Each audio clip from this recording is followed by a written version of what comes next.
Hello students, today we are going to talk about information processing as to how information is processed or how we take information, how we try to memorize and how we try to remember that while preparing for our exams, or it could be anything.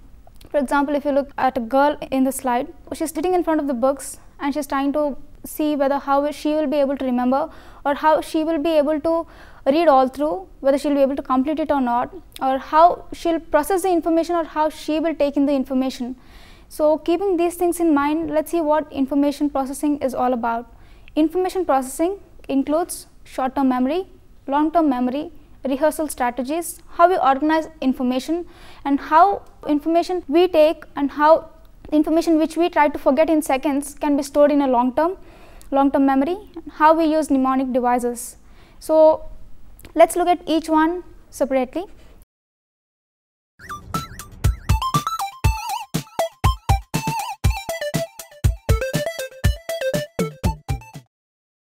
Coming to the first one, rehearsal. Rehearsal is an event that occurs as preparation for a performance.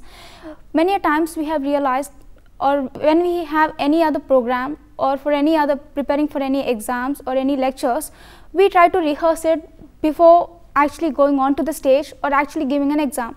We prepare as to how we need to write an exam or how to give a lecture in front of the audience. So we try to prepare it in front of the mirror, or we try to prepare it by giving it in front of our brothers or sisters, or it could be a friend. So we try to rehearse the information, and rehearsal is nothing but repetition of a particular information over and over again. And there's a concept known as rote learning. Rote learning is nothing but repeating of information over and over again without getting any meaning of it. It's just like you mug up for the exam, the next day you forget it. In the same way, rote learning is nothing but learning, but it won't stay for a very long time. And in rote learning, there's something known as rote rehearsal. Rote rehearsal is similar to rote learning. Rehearsal means you rehearse more lines or more concepts to rehearse, but it just stays only for a short period of time, but it's not stored in a very long time. Maybe you rehearse it, but after a couple of minutes, that information is gone. Coming to what exactly rehearsal strategies are.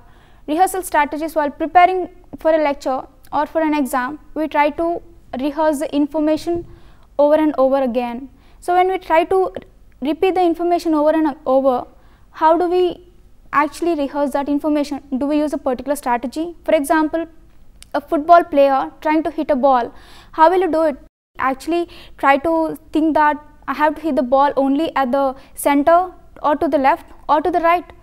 It could be any way. So there he tries to apply strategy, seeing the opponent who is standing at the goal post.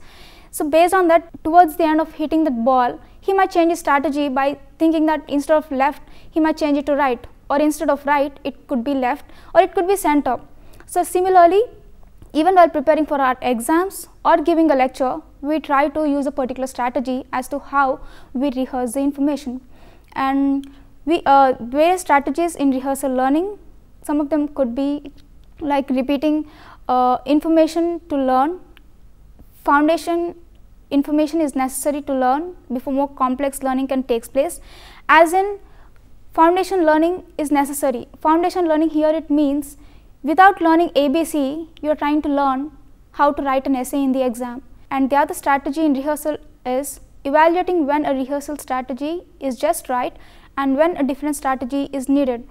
For example, if you are preparing for a maths exam, it's not easy to remember all the sums descriptively. You have to do the sums, you have to see the question, then you have to do the sum. So there, evaluating which strategy you will use while reading a particular subject or giving any lecture.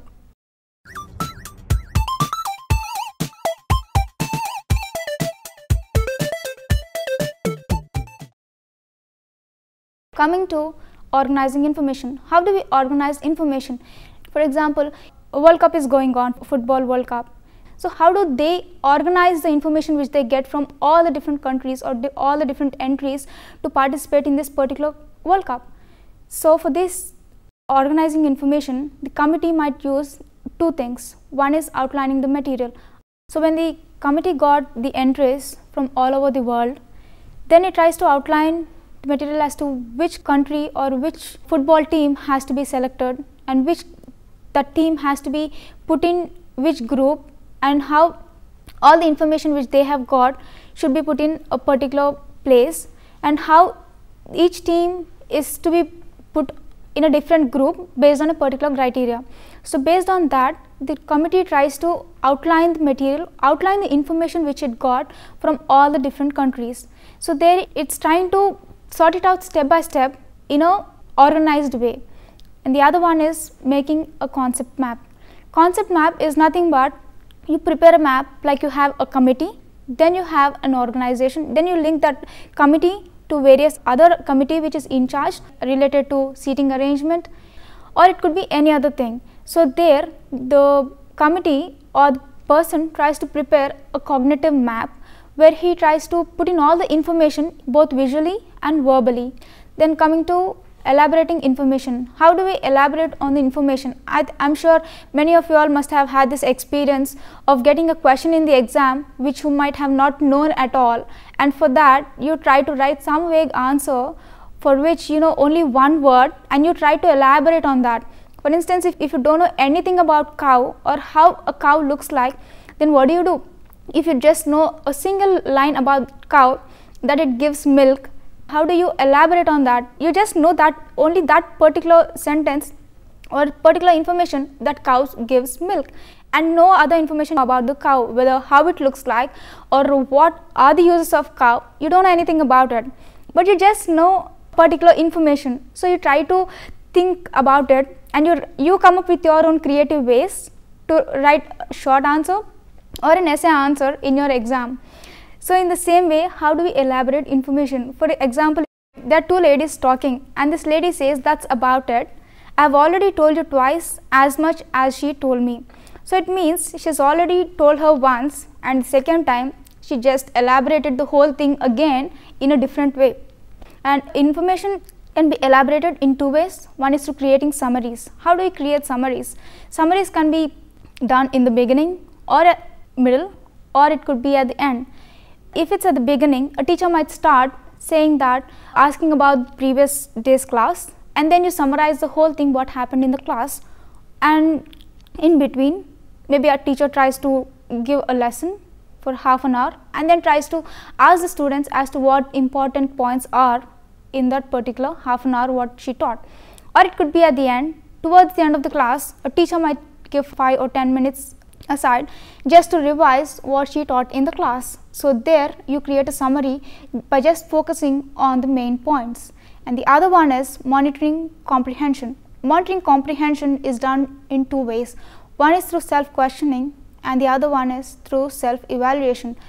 When you have the information that you have to prepare for a particular lecture or for a particular exam, then you try to ask yourself, you ask questions about that particular information. In case if you forget whatever you have learned or whatever you have gone through the information, then you try to get more information from self-evaluating.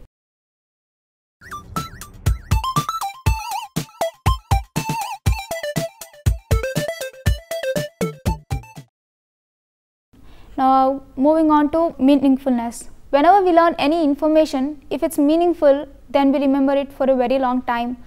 And meaningfulness of the materials depends on three things. One is familiarity and frequency of usage. The other one is number of associations elicited within a fixed amount of time, and relations among the words in the list. For example, the word management is there.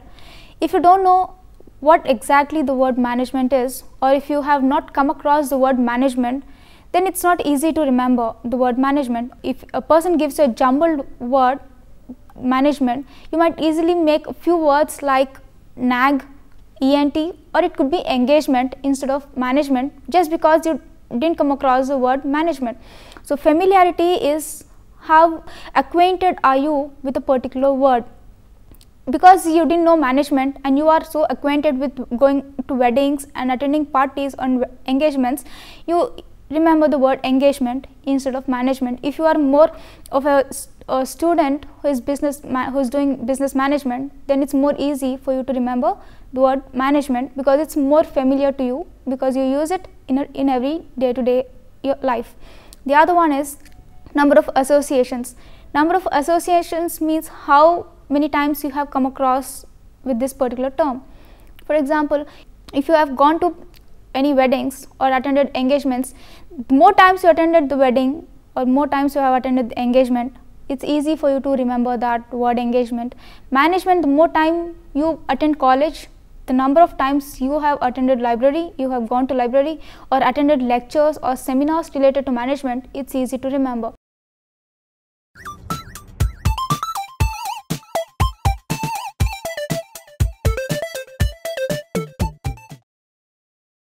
Now coming to short-term memory. What short-term memory is?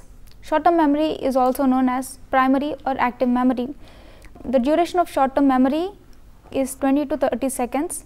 And George Miller, the psychologist, he came up with a theory called 7 plus or 7 minus theory. Short-term memory, we have two things, it's memory span and chunking. And his theory states that a person can remember maximum of 7 plus or 7 minus items within 20 to 30 seconds span, and not more than that, because if a person remembers more than those items, then it will get stored in long-term memory and not in short-term memory. For instance, you wait at the bus stop and a person is standing next to you, and you look at the other person, and then you get your bus comes, and then you get onto the bus and you come to your college or you go to your office. Then after reaching your college or office, a person might ask, do you remember the person who was standing beside you at the bus stop? Do you remember that person? Maybe you might remember the face, though not clearly, but it could be very vague. So there the information is stored in the short-term memory and not in long-term. And the other one is chunking. Chunking refers to breaking down the information so that it retains for a very long time. For example, if a person asks you to remember a 10-digit number, or if you were to remember your friend's phone number, if she gives her phone number, a 10-digit number, she just says it to you once and she expects you to remember. Will you be able to do that? It's not possible, right? So it will take some time for you to remember that number. So what do you do for that? You break down the information. For example, if the number is 714-865-2189, there you break it down to 714-865-2189. So breaking down this 10-digit number, you are trying to remember.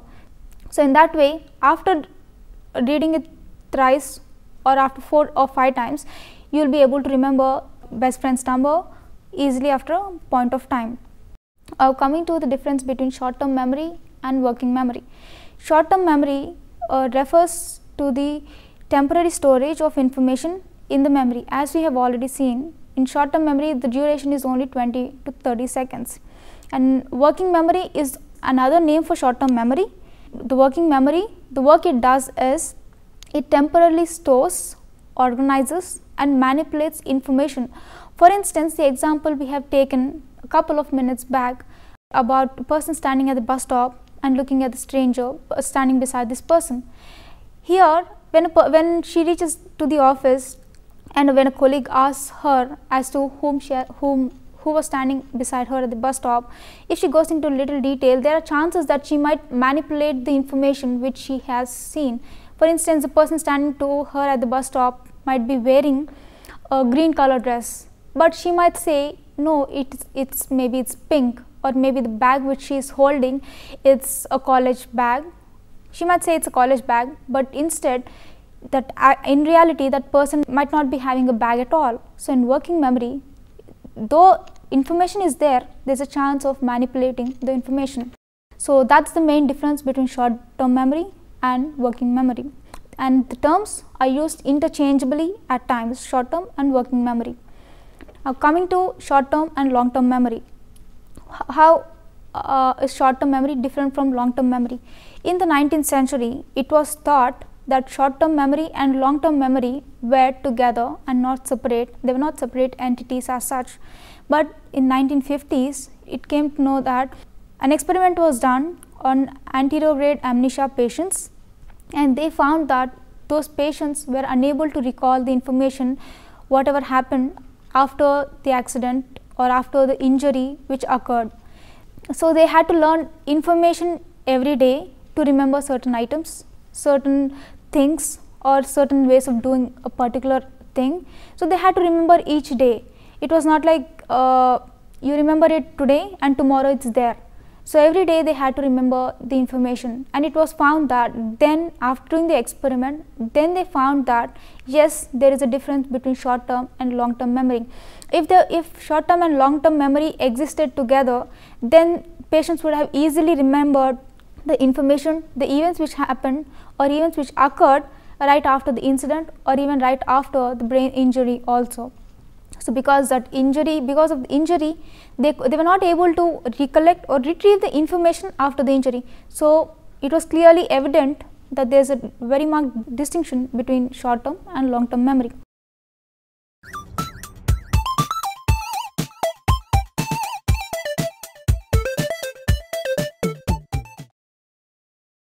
Now coming to long term memory. What long term memory is?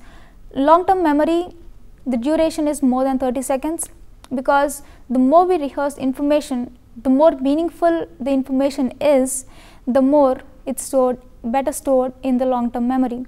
And the key ingredient that facilitates long term storage is meaningfulness. As we have already seen what meaningfulness is, you try to remember the word if it's meaningful to you. If it's not meaningful, you don't remember it. So the more meaningful the word is, the more better it's stored in the long term memory. And primary strategy for transferring information from working memory into long term memory is referred to as encoding or elaboration. Encoding or elaboration means you try to expand on the information, as we have seen the example of a cow. You know the information just that it gives milk, but there you try to expand or elicit more information related to cow and you give it. So there, when you give more information, then there are better chances of remembering it. And there are two major problems related to the use of long term memory. Number one is transfer the information accurately to long term memory and to retrieve the information accurately. How these two can be problems? Because transferring the information, retrieving the information is good, but how can they be problem in long term memory? Because with the information which is stored in long term memory, if it's not accurate, it can be manipulated. So the information which is stored in the long term memory has to be accurate. If it's not accurate, it will be a problem, because the way we rehearse, the way it gets stored in the long term memory. For example, if I know the word butter, and the more I rehearse, if I turn butter into batter, the word is misinterpreted, and in long term memory it's stored as batter instead of butter. So instead of writing the correct word butter in the exam, I read batter in the exam, just because the way I rehearsed it makes a difference. So even retrieving the information accurately. So even while retrieving the information, if I don't retrieve it as butter, if I retrieve it as batter, then it will be a problem. So even for the information to be correctly stored, correctly retrieved, so these two things need to be taken into account. And there are three classifications of long term memory. It's divided into procedural memory, semantic memory, and episodic memory. So what do we mean by procedural memory? Procedural memory refers to the behaviors or the actions which we do. Procedural memory is automatic and it's unconscious. For example, if I know how to ride a bicycle during my childhood, it's easy for me to get onto a bicycle even when I grow up to be an adult. So because it's stored for a very long time that I have been using bicycle from the childhood till adulthood, because I've been riding it every day to school, to college, or to any other place, I got habituated to it. So there, even though if I'm not conscious, if I get onto a bicycle, it's evident that I may start riding the bicycle. So that information related to all my behaviors is stored in procedural memory. Coming to semantic memory. Semantic memory refers to the information which we store related to the world around us. For instance, if I know that Delhi is the capital of India, it's easy for me to remember that with the meaning of the word Delhi is the capital of India. So this information is related to the world around me, and not related to any other incident. It's not related to my personal life, it's related to the world around me. And now coming to episodic memory. Episode means a particular incident, or it refers to a group of incidents which occurred in a person's life. For example, if a person comes and asks you what's the best incident which you remember as a child, then you go back to your childhood and try to remember as a kid what was your best memory. So it's like going to that childhood, remembering that particular incident, that best incident of your childhood is known as episode, because you're remembering a particular incident, not all, though the whole information is not there, that particular incident you are remembering. So it's stored in the episodic memory because it's related to incidents happen in a person's life.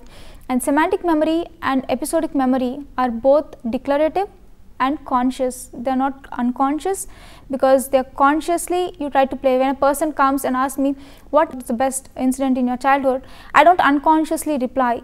I'm fully conscious as to what happened in my childhood, and I try to respond by being inconscious. Not like I faint and then I respond. It's like I'm fully present, fully alive, and then I respond.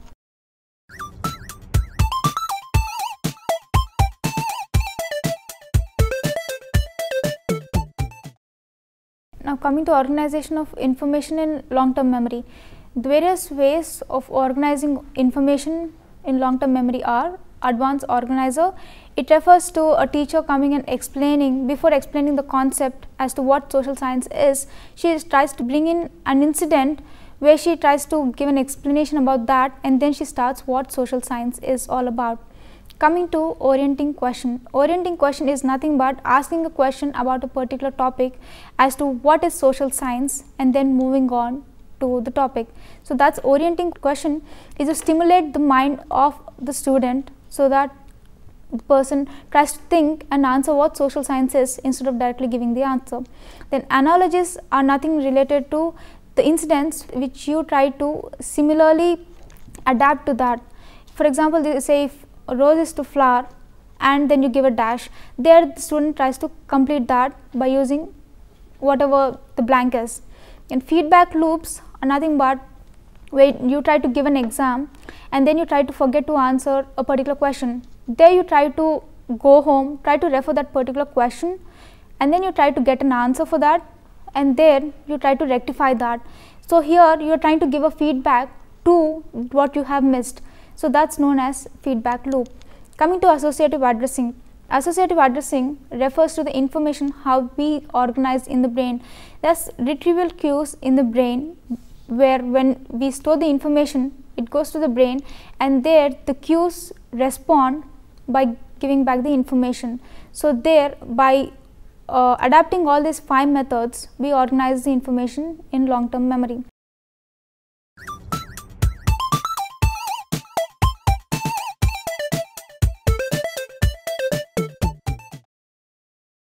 Now coming to mnemonics. What are mnemonics? Mnemonics are nothing but memory aids, and the various aids or various memory aids in mnemonics are: first one is method of loci. Loci stands for a place or location in Greek, and it involves visualizing, moving through some familiar place and placing each item to be recalled as a specific place. For instance, if a person wants to remember the term wheel or a tire, then there are better chances of him going to a car garage or to a mechanic and then remembering the particular word wheel, than instead of the person going to the kitchen and remembering the word wheel. So the place is more important as to which place the person is trying to go and remember the word. The other one is peg word system. Peg word system refers to, it allows you to associate items with numbers so that given the item you can recall its number or vice versa. If you look at the example, it says you have pictures like bun, shoe, tree, door, hive, etc. So here it refers to 1 is equal to bun, 2 is equal to shoe, 3 is equal to tree, 4 is equals to door, and things like that. So you are associating number with a particular word or a particular item. So here you try to remember by associating number with the word 1, 1 bun. It's like 2, 2 shoes. It's like that. And coming to strategies in mnemonics, various strategies are acronyms, acrostics, and even rhyming. Acronyms refers to remembering a single word, wherein for each word you have a different meaning, but you make a word out of it and then you try to remember it. And keyword mnemonics, it aids to help students learn new vocabulary words.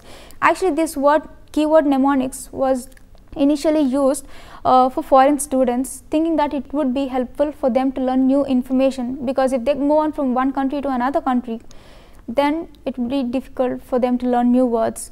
So if you look at this example, corpus callosum, here there are two words, corpus callosum. If a person wants to remember this word, he tries to associate the word corpus, takes the word pus as plus, callosum, sum as sum as in plus and sum as in from maths. Actually, it's corpus callosum, it's related to biology, but plus and sum are taken from maths. So you take those two terms from maths, you integrate it into science, and then you try to remember this word. So it's not only helpful for students, not only for foreign students, also Indian students.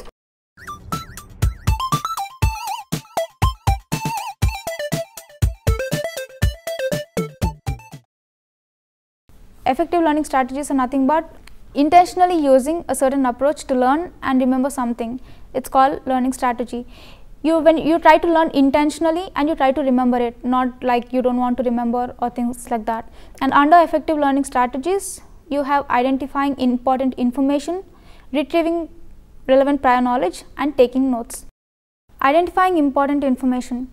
How do we identify information? For example, if you have read any books, you see certain words highlighted in italics or in bold. There you see that certain text or certain word is highlighted because that particular word is meant to be important. The other one is retrieving relevant prior knowledge. For instance, if you look at it in this picture, a person is trying to put that pizza inside. If the person knows the recipe of the pizza and how to make pizza and how to put it in the oven, and if he forgets to remove that pizza from the oven, what happens? Obviously, you will get a burnt pizza towards the end. You won't eat that pizza. So here the person is trying to retrieve relevant prior knowledge. So here he knows what pizza is, how the pizza is made of, but if he doesn't know how to remove it from the oven, it becomes a problem. Same with your learning. When you learn, if you're not able to remember, if you're not able to recollect, then it creates a problem. And finally, taking notes. How well do we take notes while during the lecture? When the lecture is going on, the way you take notes also matters. I mean, because when you go home or when you, after finishing the class, when you read through the notes which you have prepared during the class, it might be very helpful while preparing for the exams.